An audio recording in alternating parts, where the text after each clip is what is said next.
A história de José, o carpinteiro. Segunda parte. Capítulo 17.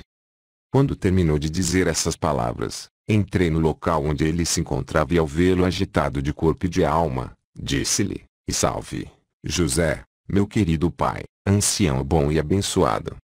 Ele respondeu, ainda tomado por um medo mortal, salve 1000 vezes, querido filho.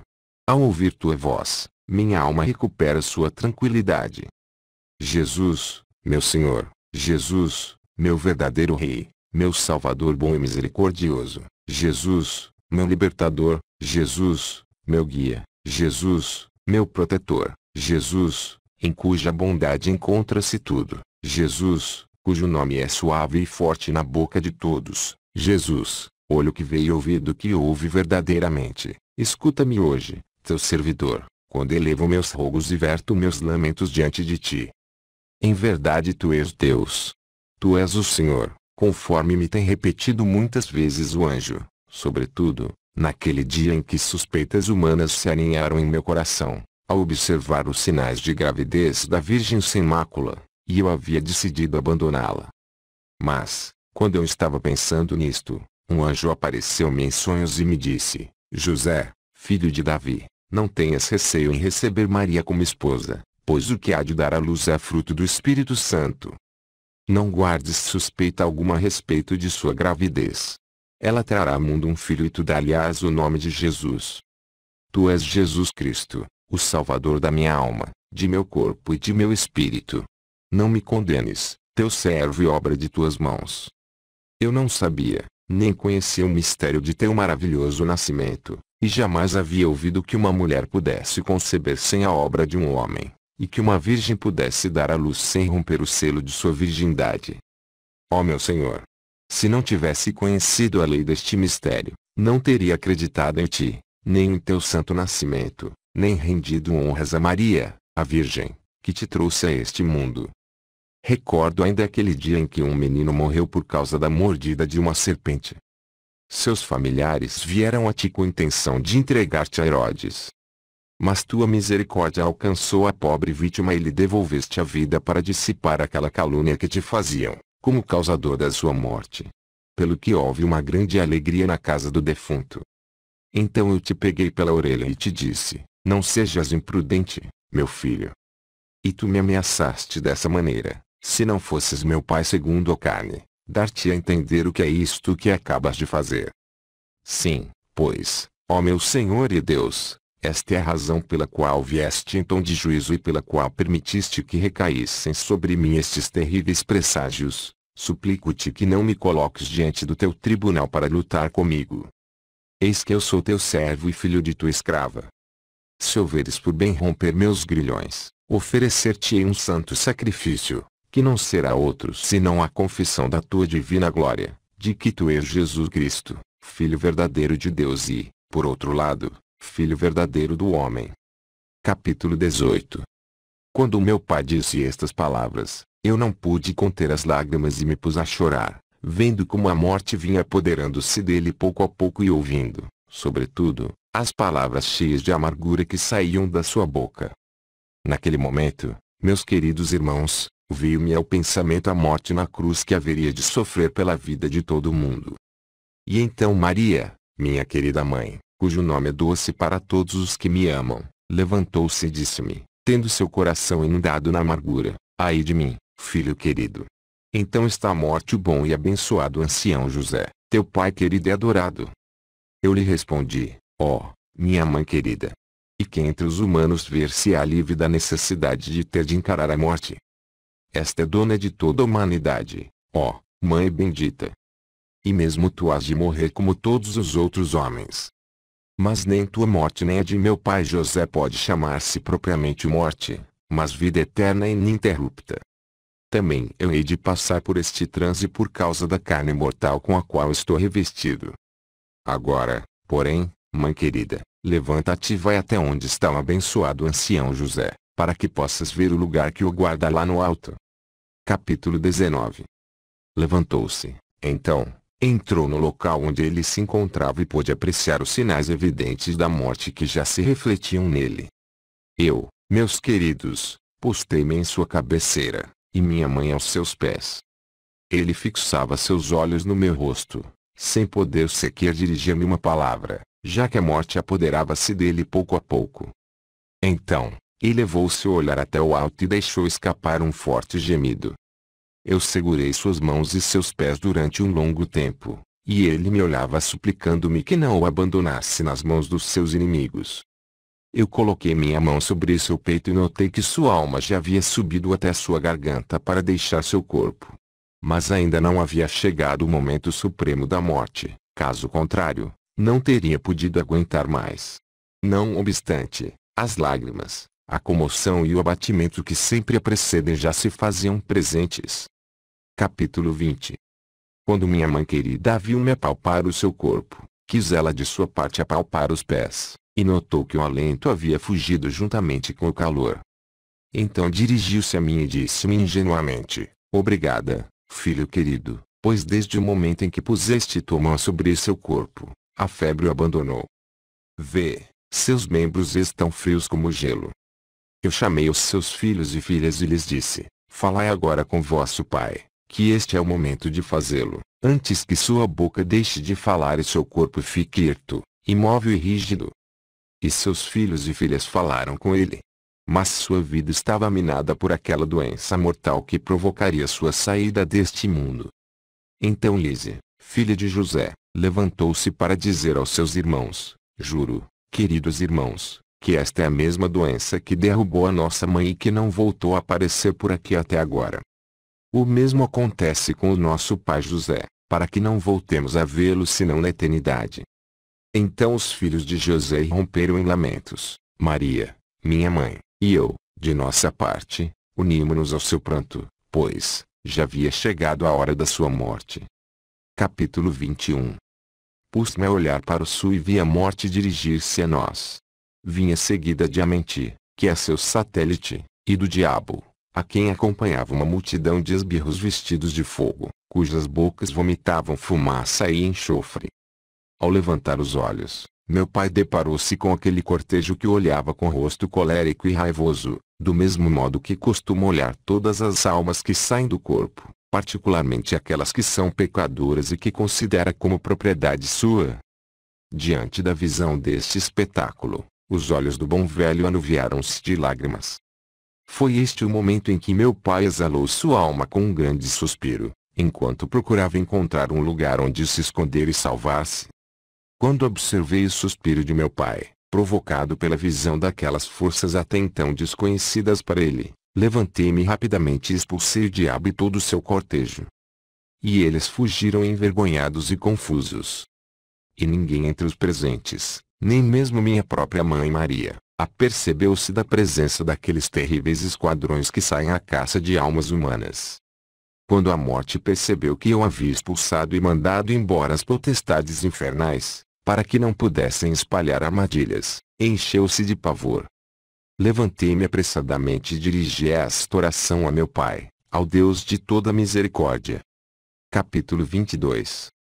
Meu Pai misericordioso, Pai da verdade, olho que vê e ouvido que ouve, escuta-me, que eu sou teu filho querido, peço-te por meu pai José, a obra de vossas mãos. Envia-me um grande coro de anjos juntamente com Michel, o administrador dos bens, e com Gabriel, o bom mensageiro da luz, para que acompanhem a alma de meu pai José até que isso tenha livrado do sétimo eu tenebroso. De forma que não se veja forçado a empreender esses caminhos infernais, terríveis para o viajante por estarem infestados de gênios malignos e saqueadores, e por ter de atravessar esse lugar espantoso por onde corre um rio de fogo igual às ondas do mar. Sede além disso, piedoso para com a alma de meu pai José quando ela vier repousar em vossas mãos, pois é este o momento em que mais necessita da tua misericórdia. Eu vos digo, veneráveis irmãos e abençoados apóstolos, que todo homem que, chegando a discernir entre o bem e o mal, tenha consumido seu tempo seguindo a fascinação dos seus olhos, quando chegue a hora de sua morte tenha de libertar o passo para comparecer diante do tribunal terrível e fazer sua própria defesa, ver-se-á necessitado da piedade de meu bom Pai. Continuemos, porém, relatando o desenlace de meu pai, o abençoado ancião. Capítulo 23. E quando eu disse amém, Maria, minha mãe, respondeu na língua falada pelos habitantes do céu. E no mesmo instante Michel, Gabriel e anjos, em coro, vindos do céu, voaram sobre o corpo de meu pai José. Em seguida, intensificaram-se os lamentos próprios da morte, e soube então que havia chegado o momento desolador. Sofria meu pai dores parecidas com as de uma mulher no parto, enquanto que a febre o castigava da mesma maneira que um forte furacão ou um imenso fogo devasta um espesso bosque. A morte, cheia de medo, não ousava lançar-se sobre o corpo de meu pai para separá-lo da alma, pois seu olhar havia dado comigo, que estava sentado à sua cabeceira com as mãos sobre suas têmporas. E, quando me apercebi de que a morte tinha medo de entrar por minha causa, levantei-me, dirigi meus passos até o lado de fora da porta e encontrei-a só e amedrontada, em atitude de espera. Eu disse-lhe, a tu, que vens do meio-dia, entra rapidamente e cumpre o que ordenou-te meu pai. Porém, guarda José como a menina dos teus olhos, posto que é meu pai segundo a carne, e que compartilhou a dor comigo durante os anos da minha infância, quando teve de fugir de um lado para outro por causa das maquinações de Herodes, e ensinou-me como costumam fazer os pais para o proveito dos seus filhos. Então Abadão entrou, tomou a alma de meu pai José e separou-a do corpo no mesmo instante em que o sol fazia sua aparição no horizonte, no dia 26 do mês de Pep, em paz. A vida de meu pai compreendeu 111 anos. Michel e Gabriel pegaram cada qual em um extremo de um pano de seda, e nele depositaram a alma de meu querido pai José depois de tê-la beijado reverentemente. Enquanto isso, nenhum dos que rodeavam José havia percebido a sua morte, nem sequer minha mãe Maria. Eu confiei a alma do meu querido pai José a Michel e Gabriel, para que a guardassem contra os raptores que saqueiam pelo caminho, e encarreguei os espíritos incorpóreos de continuarem cantando canções até que, finalmente, depositaram-no junto a meu pai no céu. Capítulo 24. Então inclinei-me sobre o corpo inerte de meu pai. Cerrei seus olhos, fechei sua boca e levantei-me para contemplá-lo. Depois disse à Virgem, a Maria, minha mãe, onde estão os objetos de artesanato feitos por ele desde sua infância até hoje? Neste momento todos eles passaram, como se ele não tivesse sequer vindo a este mundo. Quando seus filhos e filhas ouviram-me dizer isto a Maria, minha mãe virginal, perguntaram-me com vozes fortes e lamentos, será que nosso pai morreu sem que nós nos apercebêssemos? Eu lhes disse, sim, mas sua morte não é morte, porém vida eterna. Grandes coisas esperam nosso querido pai José. Desde o momento em que sua alma saiu do seu corpo, desapareceu para ele toda espécie de dor. Ele se pôs a caminho do reino eterno, deixou atrás de si o peso da carne, com todo este mundo de dor e de preocupações, e foi para o lugar de repouso que tem meu pai nesses céus que nunca serão destruídos. Mas ao dizer a meus irmãos, vosso pai José, o abençoado ancião morreu, eles levantaram-se, rasgaram suas vestes e choraram durante um longo tempo. Capítulo 25. Quando os habitantes de Nazaré e de toda a Galiléia inteiraram-se da triste nova, acudiram em massa ao lugar onde nos encontrávamos. De acordo com a lei dos judeus, passaram todo o dia dando sinais de luto até que chegou a 9ª hora. Então despedi todos, derramei água sobre o corpo de meu pai José, ungi-o com bálsamo e dirigi ao meu pai amado, que está nos céus, uma oração celestial que havia escrito com meus próprios dedos antes de encarnar-me nas entranhas da Virgem Maria. E ao dizer amém, veio uma multidão de anjos. Mandei que 2 deles estendessem um manto para depositar nele o corpo de meu pai José para que o amortalhassem. Capítulo 26. Pus então minhas mãos sobre o seu corpo e disse, não serás vítima da fetidez da morte. Que teus ouvidos não sofram corrupção. Que não emane podridão de teu corpo. Que não se perca na terra a tua mortalha nem a tua carne, mas que fiquem intactas, aderidas ao teu corpo até o dia do convite dos 2000 anos. Que não envelheçam, querido pai, esses cabelos que tantas vezes acariciei com minhas mãos. E que a boa sorte esteja contigo. Aquele que se preocupar em levar uma oferenda ao teu santuário no dia de tua comemoração, eu o abençoarei com afluxos de dons celestiais. Assim mesmo, a todo aquele que der pão a um pobre em teu nome, não permitirei que se veja agoniado pela necessidade de quaisquer bens deste mundo durante todos os dias de sua vida. Conceder-te-ei que possas convidar ao banquete dos 1000 anos, a todos aqueles que no dia de tua comemoração põem um copo de vinho na mão de um forasteiro, de uma viúva ou de um órfão. Hei de dar-te de presente, enquanto vivam neste mundo, a todos os que se dediquem a escrever o livro da tua saída deste mundo e a consignar todas as palavras que hoje saíram de minha boca, e, quando abandonarem este mundo, farei com que desapareça o livro no qual estão escritos seus pecados e que não sofram nenhum tormento, além da inevitável morte do rio de fogo que está diante do meu Pai para purificar toda a espécie de almas. E se acontecer que um pobre, não podendo fazer nada do que foi dito, ponha o nome de José em um de seus filhos em tua honra, farei com que naquela casa não entre a fome nem a peste, pois o teu nome habita ali de verdade. Capítulo 27. E então os anciãos da cidade apresentaram-se na casa enlutada, acompanhados daqueles que procediam ao sepultamento à maneira judia. E encontraram o cadáver já preparado para o enterro. A mortalha se havia aderido fortemente ao seu corpo, como se a houvessem atado com grampos de ferro, e não puderam encontrar sua abertura quando removeram o cadáver. Em seguida, passou-se a conduzir o morto até seu túmulo. E quando chegaram até ele estavam já preparados para abrir sua entrada e colocá-lo junto aos restos de seu pai, veio-me à mente a lembrança do dia em que me levou até o Egito e das grandes preocupações que assumiu por mim. Não pude deixar de atirar-me sobre o seu corpo e chorar por um longo tempo, dizendo. Capítulo 28. A morte, de quantas lágrimas e lamentos tu és a causa. Esse poder, porém, vem daquele que tem sob o seu domínio todo o universo. Por isso, tal reprovação não vai tanto contra a morte, senão contra Adão e Eva. A morte não atua nunca sem uma prévia ordem de meu Pai. Existem aqueles que viveram mais de 900 anos, e outros ainda muito mais tempo. Entretanto, nenhum deles disse, eu vi a morte, ou, vinha de tempos em tempos atormentar-me. Senão que ela traz uma só vez a dor, e ainda assim é meu bom Pai quem envia.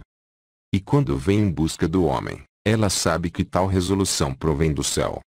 Se a sentença vem carregada de raiva, a morte também se manifesta colérica para cumprir sua incumbência, pegando a alma do homem e entregando-a ao seu Senhor. A morte não tem atribuições para tirar o homem ao inferno nem para introduzi-lo no reino celestial.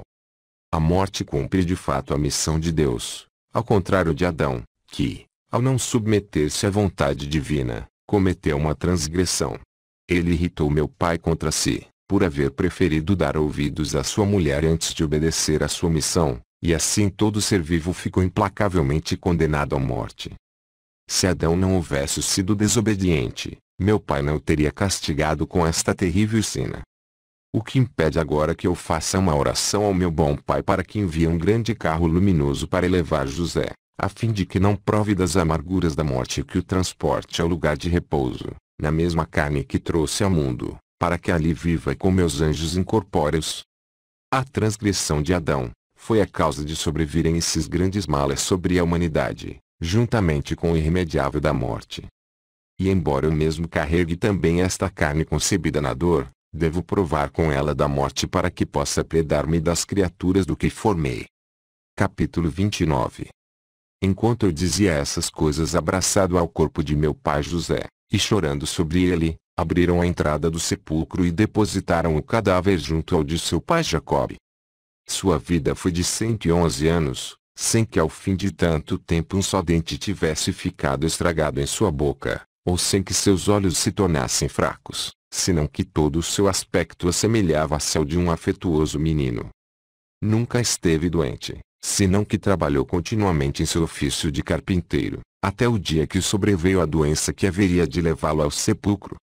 Capítulo 30.